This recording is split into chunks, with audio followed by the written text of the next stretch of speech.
संविधान को जीना किसको कहते हैं? हमने पीएम म्यूजियम बनाया और देश के पहले से लेकर के मेरे पूर्व तक के सभी प्रधानमंत्रियों के जीवन को और उनके कार्य को उस पीएम म्यूजियम बनाया गया है। और मैं तो चाहूंगा कि पीएम म्यूजियम में जो जो महापुरुष हैं उनके परिवारजनों ने समय निकाल करके उस म्यूजियम को देखना चाहिए और उसमें कुछ जोड़ने के लगता है तो सरकार का ध्यान आकर्षित करना चाहिए ताकि वो म्यूजियम समृद्ध हो और देश के बालकों को प्रेरणा दे। ये होता है संविधान की भावना। अपने लिए तो सब करते हैं, खुद के लिए जीने वालों की जमात बहुत छोटी नहीं है। संविधान के लिए जीने वाले यहां बैठे हैं।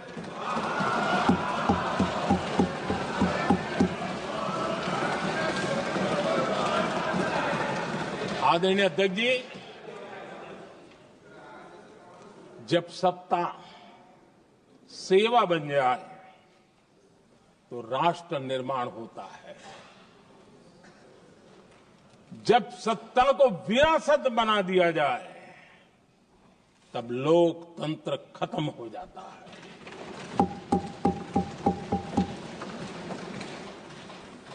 आदरणीय अध्यक्ष जी, हम संविधान की भावना को लेकर के चलते हैं। हम जहर की राजनीति नहीं करते हैं।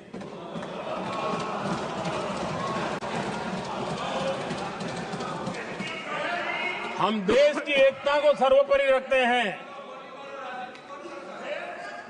और इसलिए सरदार वल्लभ भाई पटेल का दुनिया का सबसे ऊंचा स्टैच्यू बनाते हैं और स्टैच्यू ऑफ यूनिटी देश को जोड़ने का जिस महापुरुष ने काम किया उसका हम स्मरण करते हैं। और वो भाजपा के नहीं थे, वो जनसंघ के नहीं थे। हम संविधान को जीते हैं, इसलिए इस सोच से आगे बढ़ते हैं।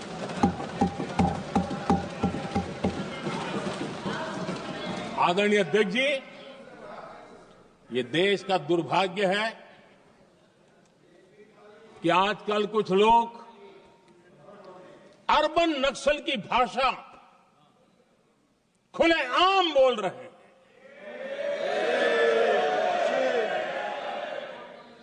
और अर्बन नक्सल जिन बातों को बोलते हैं, इंडियन स्टेट के सामने मोर्चा लेना, ये अर्बन नक्सल की भाषा बोलने वाले इंडियन स्टेट के खिलाफ लड़ाई की घोषणा करने वाले न संविधान को समझ सकते हैं, न देश की एकता को समझ सकते हैं।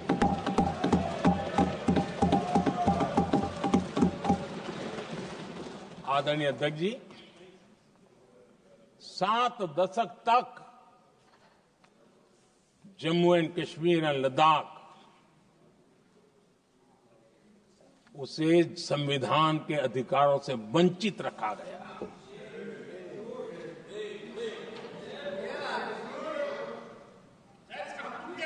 ये संविधान के साथ भी अन्याय था और जम्मू कश्मीर और लद्दाख के लोगों के साथ भी अन्याय था। हमने आर्टिकल 370 की दीवार गिरा दी।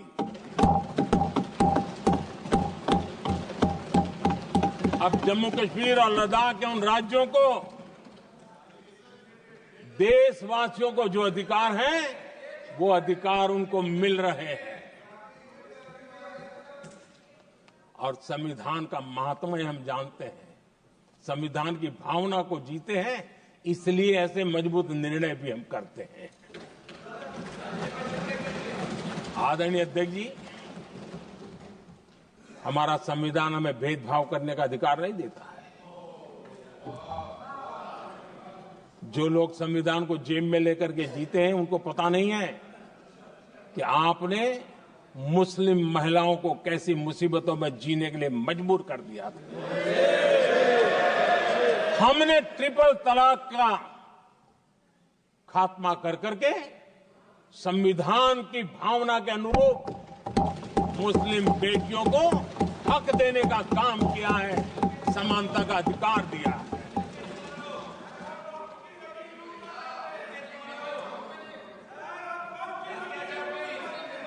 जब भी देश में एनडीए की सरकार रही है, हमने एक लंबे विजन के साथ काम किया है। पता नहीं देश को बांटने के लिए किस किस प्रकार की भाषाओं का प्रयोग किया जा रहा है। हताशा, निराशा पता नहीं उनको कहां तक ले जाएगी, लेकिन हमारी सोच कैसी है, एनडीए के साथी मिलकर के किस दिशा में सोचते हैं।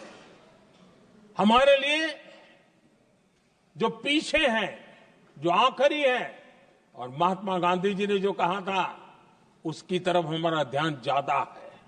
और उसी का परिणाम है कि अगर हम मंत्रालयों की रचना करते हैं तो वो भी मंत्रालय कौन सा बनाते हैं, पूर्वोत्तर के लिए अलग मंत्रालय बनाते हैं।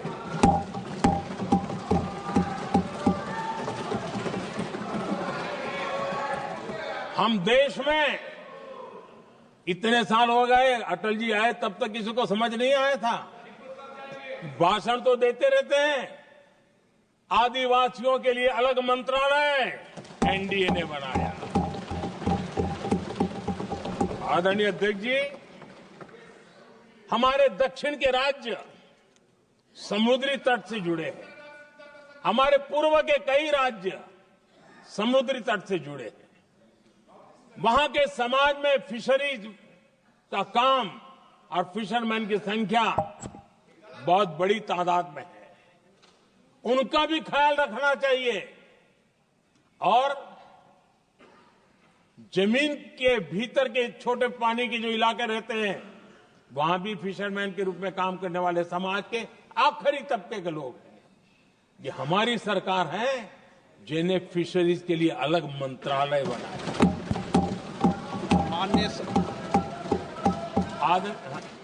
माननीय सदस्यों, अगर सभा की सहमति हो तो सभा की कार्रवाई इस विषय की समाप्ति तक बढ़ा दी जाए।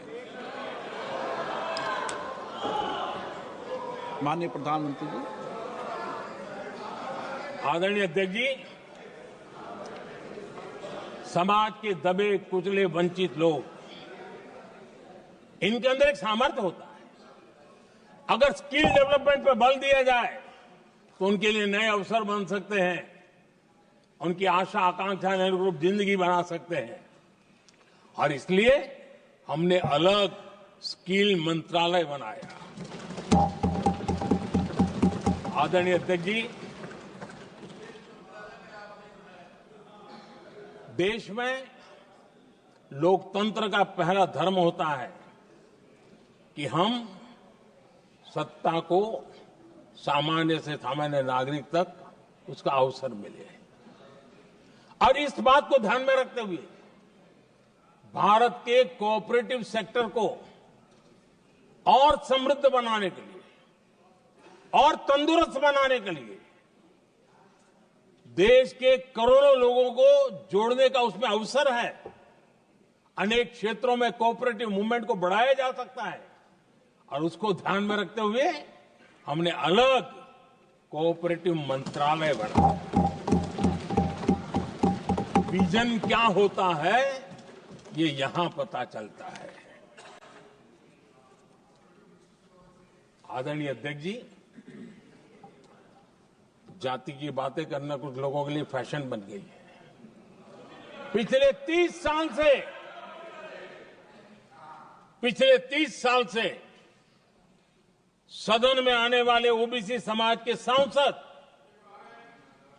दलों के भेदभाव से ऊपर उठ करके एक होकर के 30-35 साल से मांग कर रहे थे कि ओबीसी कमीशन को संवैधानिक दर्जा दिया जाए।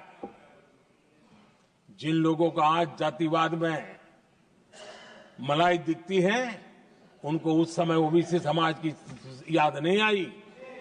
ये हम हैं जिन्होंने ओबीसी समाज को संवैधानिक दर्जा दिया। पिछड़ा वर्ग आयोग आज संवैधानिक व्यवस्था में जो है। आदरणीय अध्यक्ष जी, हर सेक्टर में एससी, एसटी, ओबीसी को ज्यादा से ज्यादा अवसर मिले, उस दिशा में हमने बहुत मजबूती के साथ काम किया है। मैं आज इस सदन के माध्यम से देशवासियों को उनके सामने एक अहम सवाल रखना चाहता हूं। और अध्यक्ष महोदय, जरूर देशवासी मेरे इस सवाल पर चिंतन भी करेंगे और चौराहे पर चर्चा भी करेंगे। कोई मुझे बताएं, क्या एक ही समय में संसद में एससी वर्ग के एक ही परिवार के 3 सांसद कभी हुए हैं क्या?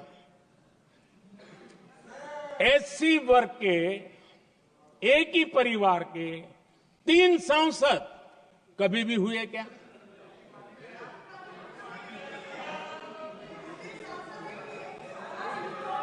मैं दूसरा सवाल पूछता हूं, कोई मुझे बताए कि एक ही कालखंड में, एक ही समय में संसद में एसटी वर्ग के एक ही परिवार के 3 एमपी हुए हैं क्या?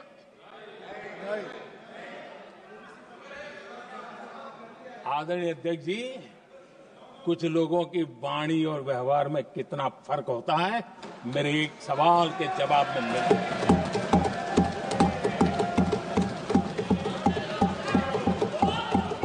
जमीन आसमान का अंतर होता है, रात दिन का अंतर होता है।